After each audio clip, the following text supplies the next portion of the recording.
To do auxiliary verbs کیا ہوتے ہیں، یہ ہمارا آج کا ٹاپک ہے۔ To be auxiliary verbs and to have auxiliary verbs ہم پڑھ چکے ہیں۔ آج ہم ٹو ڈو auxiliary verbs پڑھیں گے۔ auxiliary verbs کہتے ہیں helping verbs کو۔ تو ٹو ڈو helping verbs ہمارے پاس کون کون سے ہیں اور کیا ہوتے ہیں، آئیے دیکھتے ہیں۔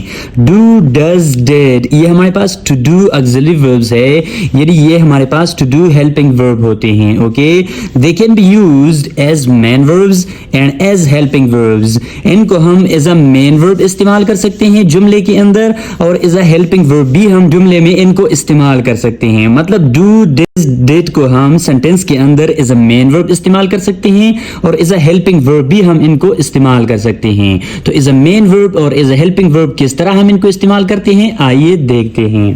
As a main verbs to show present and past performance۔ as a main verb ہم ان کو تب استعمال کرتے ہیں کہ ہم present یا past کی performance show کرتے ہیں، مطلب ماضی کی یا حال کی کچھ پرفارمنس ہم شو کرنا چاہتے ہیں تو ہم ان کو as a main verb استعمال کرتے ہیں۔ For example he does his homework، وہ اپنا ہوم ورک کرتا ہے، تو he does his homework یہاں پہ does کیا ہے، as a main verb استعمال ہوا ہے کیونکہ یہ ان کی پرفارمنس شو کرتا ہے۔ they do the dishes، they do the dishes، وہ اپنے ڈشز واش کرتے ہیں، ٹھیک ہے۔ تو یہاں پہ ڈو کیا ہے، یہ مین ورب ہے کہ جو دے جو کام کرتا ہے پرفارمنس شو کرتا ہے دے کا، یہ ڈو از اے مین ورب آیا ہے، ڈو اور ڈز یہاں پہ۔ ان کو ہم از اے ہیلپنگ ورب تب استعمال کرتے ہیں۔ Number 1 to make interrogative in both simple present and simple past tenses. ان کو ہم تب استعمال کرتے ہیں کہ جب ہم انٹراگیٹیو سینٹینسز بناتے ہیں سمپل پریزنٹ ٹینس میں اور سمپل پاسٹ ٹینس میں، تب ہم کیا کرتے ہیں، ڈو، ڈیڈ، ڈز کو ہم ایز اے ہیلپنگ ورب استعمال کرتے ہیں۔ For example do they play cricket, do they play cricket. اب یہ انٹراگیٹیو سینٹینس ہے پریزنٹ میں، پریزنٹ سمپل ٹینس ہے، انٹراگیٹیو ہم بناتے ہیں تو ڈو سے بنایا ہے، یہاں پہ ڈو کیا ہے، ہیلپنگ ورب ہے۔ ڈڈ دے پلے کرکٹ، ڈڈ دے پلے کرکٹ، یہاں پہ کیا ہے، یہ پاسٹ سمپل ٹینس ہے اور یہاں پہ انٹراگیٹیو بنایا ہے ڈیڈ کے ذریعے سے، تو ڈو اور ڈیڈ یعنی ٹو ڈو ہیلپنگ ورب ہم نے کیا ہے، ایز اے ہیلپنگ ورب استعمال کیا ہے یہاں اس جملے میں، ٹھیک ہے۔ Number 2 to make negative in both simple present and simple past tenses.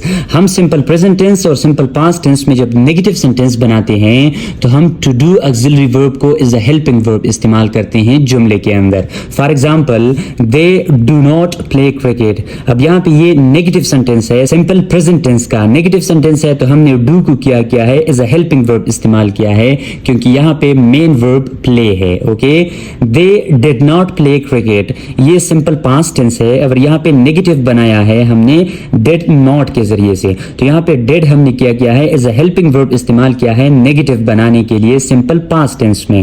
یہاں پہ مین ورب ہمارے پاس ہے play. Okay, they do not play cricket, they did not play cricket، یہ سمپل پریزنٹ ٹینس ہے، یہ سمپل پاسٹ ٹینس ہے۔ ڈو اور ڈیڈ کو ہم نے as an auxiliary verb as a helping verb استعمال کیا ہے جملے کے اندر۔ اوکے، تیسرے نمبر پہ ہمارے پاس ہے to bring emphasis or main verb in sentences، کہ ہم ان کو اس طرح استعمال کرتے ہیں helping verb کہ ہم main verb کے اوپر emphasis لائیں، زور ڈالیں main verb کے اوپر، مطلب main verb پہ زور ڈالنے کے لیے ہم ان کو as a helping verb استعمال کرتے ہیں do، does، did کو۔ Okay, to do auxiliary verb کو ہم ایز اے ہیلپنگ ورب استعمال کرتے ہیں کہ ان کے ذریعے سے ہم مین ورب پہ زور ڈالیں۔ For example he does study hard، he does study hard۔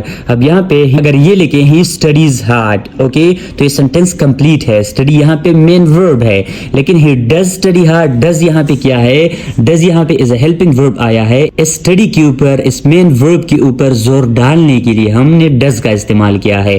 they do work hard، اب یہاں پہ they work hard sentence complete ہے، اوکے، کیونکہ ورک کیا ہے، یہ مین ورب ہے، لیکن do کا استعمال ہم نے اس لیے کیا ہے کہ یہ اس مین ورب پہ زور ڈالنے کے لیے ہم نے اس کو استعمال کیا ہے۔ تو یہ ہمارے پاس ٹو ڈو auxiliary verbs ہیں کہ جن کو ہم as a main verb sentence کے اندر استعمال کر سکتے ہیں اور as a helping verb بھی ہم ان کو sentence کے اندر استعمال کر سکتے ہیں۔ اوکے،